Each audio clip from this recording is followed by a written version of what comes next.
And where's Eliza? Here. No, you're Piper. Eliza's here. That's Piper in here. No, this is Eliza in here. This is Eliza.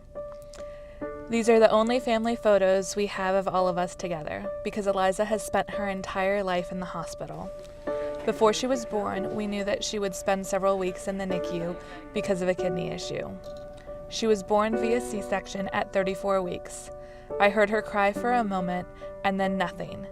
She was intubated at 9 minutes old and has relied on mechanical pressure to breathe since then. She was transferred to Nationwide Children's Hospital when she was 4 hours old.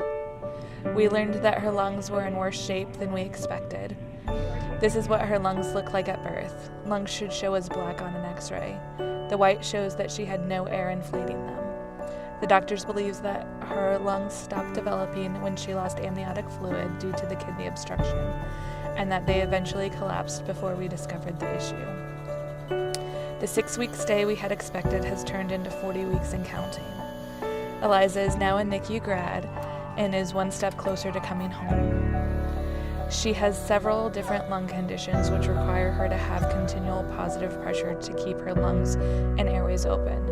Without pressure from a ventilator, she is unable to breathe. In order for her to have that pressure, she had a tracheostomy, and the pressure is delivered via a trach tube. As Eliza takes steps closer to home, we are realizing that we are unprepared to bring home a medically complex child.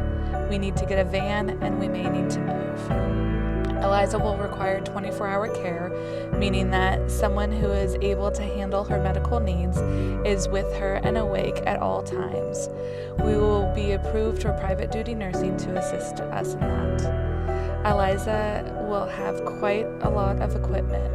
She will require a ventilator, suction machine, pulse ox monitor, oxygen and a concentrator, and a feeding pump, all of which will need to go with us wherever she goes. Another thing we are learning is that because Eliza is vent dependent, it is essential that when we travel with her, even around town, that someone is able to be seated near her and able to take action if necessary. If her vent got disconnected or she needed suctioned or a plug developed, having easy access to her and her equipment would save her life. Right now we have 2 sedans and neither have enough room in the back for 2 car seats as well as an adult and enough room for her equipment and to move around in an emergency. We appreciate you taking the time to meet Eliza and considering making a donation.